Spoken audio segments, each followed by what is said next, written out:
Hooray, non-80s stuff. It's Karai Stage. Okay, so Also known as Boring Construction Site. okay.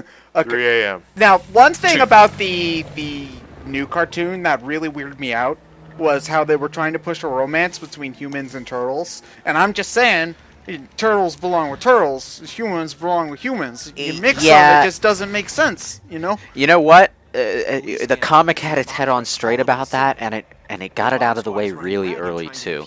There was this scene, I think it was like within the first volume or two of the comic, where April O'Neil comes back to her apartment. She's done her hair, so she strikes a pose and asks how she looks, and one of the turtles is like, "Hey, April, you look great," and then he says real quietly, "You know, for a human." Like, he's got no idea what looks appealing by human standards. Yeah, it's just like in the new cartoon, Donatello has a huge crush on April, and like Cry, the character we're about to fight, and Leo have like a thing, and like it's, you know, I guess it's there's like a kind of there's kind of like 3 stages of this. There's like there's normal like same species relationships, and then there's stuff like Sonic, where you'll have like, I don't know, Sally, who's like a squirrel, and then Sonic, whereas it's kind of. But they're both animals. They're both animals. It kind of weirds me out, but you're not supposed to think about it too hard in the context of the series. And then you've got stuff like this, where it's just like, what? I guess. Well, you know, it's the tone of things kind of signals to your brain where your suspension of disbelief should legitimately end. With something like Sonic, it's stupid and cartoony and not at all serious, so you don't necessarily care that a humanoid hedgehog, which is a creature that shouldn't exist, has a romantic relationship it's a sin against humanity. with a humanoid squirrel, which is also a creature that shouldn't exist. But like, I'm sorry, Lewis. What was your middle name again? Robot. I should know. Yeah, like when you've got these really humanoid like mutant turtles who are like 2 inches away from looking like they could exist, and an actual human, it hits that uncanny valley where you can't really stop yourself from thinking, okay, that shouldn't happen. That said, well, I never thought I'd ever talk about turtle romance in the TMNT universe, but if it's ever a topic brought up, like, seriously, I wouldn't be too bothered by it, because besides the face and the shell, they're humanoid, you know? It's not like we're asking April to fuck a rat or anything like that. Oh, so Splinter can't have any, huh? Is that what you're saying, John? Splinter just needs to be loveless for the rest of his life, huh? You know, yeah, because there aren't any female mutant humanoid rats in existence. No, but there was at one point a turtle. Oh, can we not talk about Venus, please? Oh man, I'll talk about the token chick. In any case, yeah, it's just like, you know, from a logical standpoint, you can't shut your brain off to the knowledge that there's no biological reason for the Ninja Turtles to be attracted to April O'Neil in that sense. So, same time, they're teenagers. Then yeah, and teenagers. What are teenagers if not horny? Okay. Hormones don't work on logic that see female thing, be attracted to it. You're attracted by instinct to the things you're, you know, supposed to be attracted to, which is, you know, whatever. Female turtles with big boobs instead. Well, no, wait. Theoretically, turtles shouldn't be attracted to boobs because they're reptiles and they don't. They wouldn't have. Yeah, they wouldn't have those things. That's assuming they think like regular turtles, but who knows what the ooze did to their mental capacity? Made them addicted to pizza. Okay, that's only step 1. Here's the thing. Okay, if you're going to go into the territory of cross-species relationships to the point where something that is deliberately not human would evolve into a form that makes it deliberately attractive and deliberately attracted to humans, you kind of have to write it well. Otherwise, it's just going to come off as... Six. Yeah, I like to think if Shrek married Fiona as a human, they give birth to a Ninja Turtle. Yeah, probably. Yeah, probably. Yeah, it's like you kind of have to write it well in that instance, otherwise it's just going to come off as stupid. Like, the prime example of what I'm talking about is Mass Effect, where you have this race of aliens who just inexplicably look like human women with blue skin and tentacle heads. And, okay, in a meta sense, your brain knows that this is a concept that was created so that you would have a sexy lesbian alien thing that you could have bisexual relationships with. But it's written so well in the context of the world that you can shut your brain off to that knowledge, and it works. If you don't have that quality, you won't be able to shut your brain off to it, and it just comes off as stupid. What the heck? Which is exactly what Turtles being attracted to April O'Neil does. To me, anyway. What the heck is supposed to be these bouncy things that they're jumping on? Yeah. Greats. They're nets Great. made of flubber, obviously. Greats aren't bouncy, John. Not in reality. No, like, Robin Williams came back from the dead, and he rigged the city up with nets coated in flubber. That's my only explanation, because I can't think of any And other what an reason why this explanation. thing would be. Trampolines. Fucking net trampolines. What's with the giant money bags? What? Why? Yeah. How did that? Okay, how do you make the thing jump?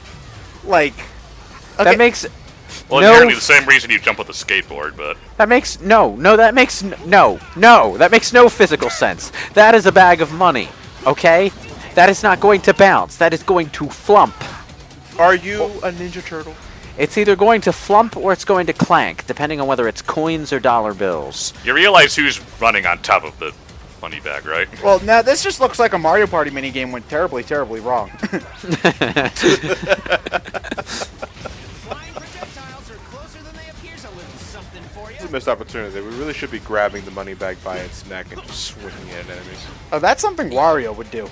No, it's something that Sonic Boom would do, because it did do that. Yeah, with rings. You're right. That's probably what I'm thinking of. Yeah, it's one of the stupid, shitty weapon things that you can get. Oh, you mean those It's- things that you get like it's 2 sort hits of with? visually humorous. I like to think, because you know, Tails always like, you know, where's he put all those rings? I like to think he puts them in the bag and smacks enemies.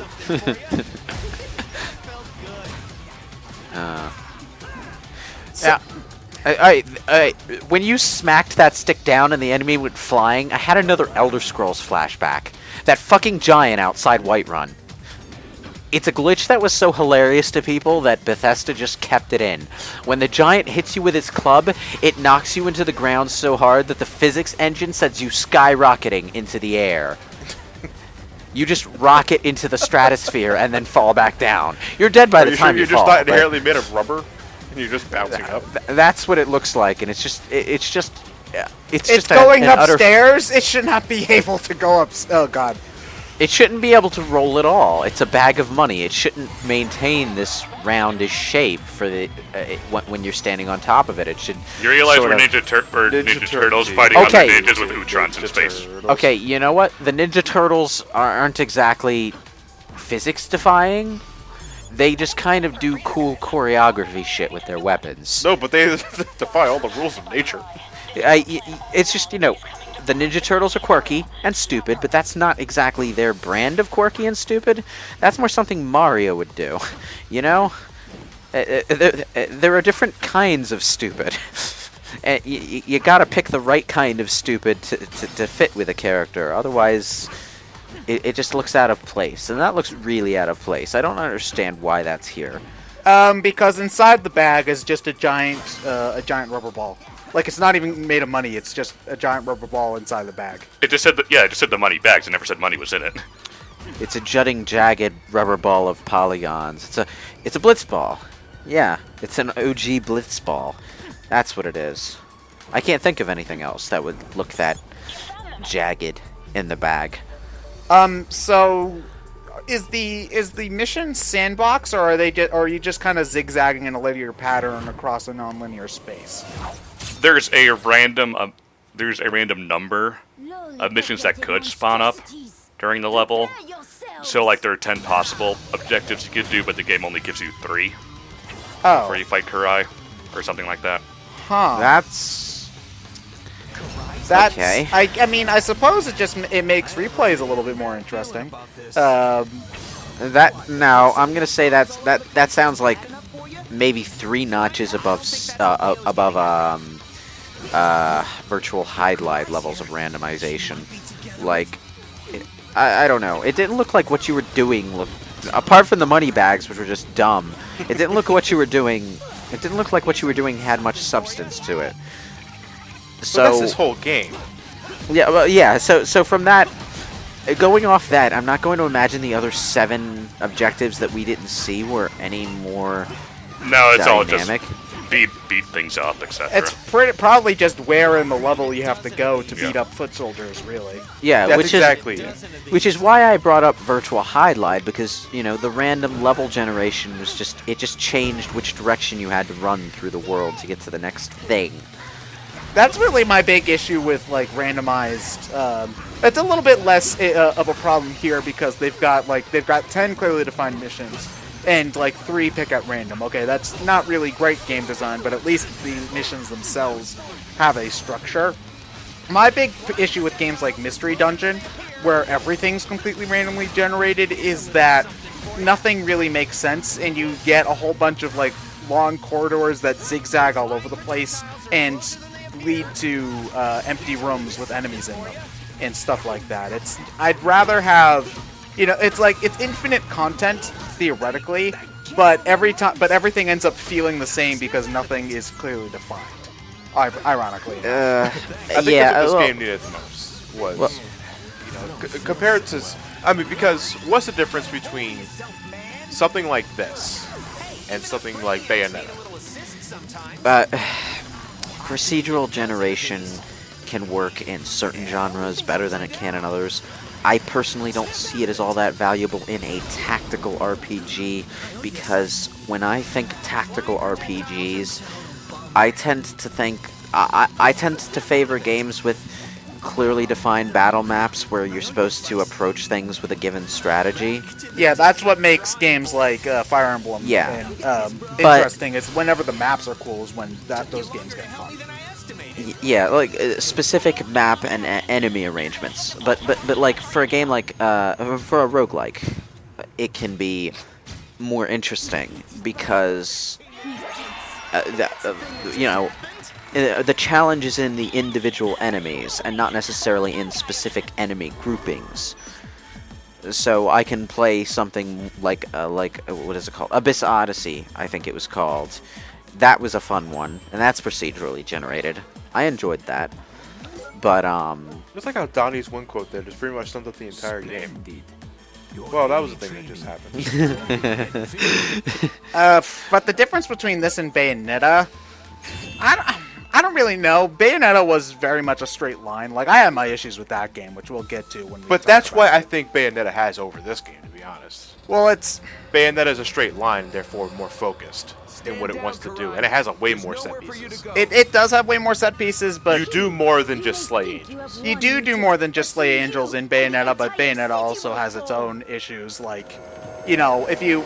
exploration in particular is probably something with this kind of style would have way over Bayonetta, where in Bayonetta you have to walk forward a certain amount of distance so that something will spawn 5 rooms behind you so you can backtrack all the way back to get a perfect ranking in the stage. And if you don't find it, oh, fuck you, you get a stone trophy now. We need to get some answers. Fast. Yeah, You fucked up, here's an Enzo. well, no, it's not even that you... It's like, how are you supposed to know that you have to... You explored the room... That room really thoroughly, didn't find anything. How are you supposed to know that 3 rooms later you're supposed to walk back and now suddenly there's a portal to whatever it's called there?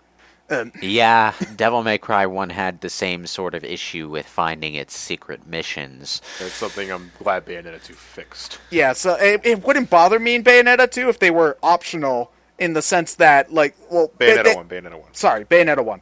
Like, they are optional in Bayonetta 1, but the game makes fun of you for not finding them by giving you an Enzo if you even miss, like, 1 or 2. So, yeah.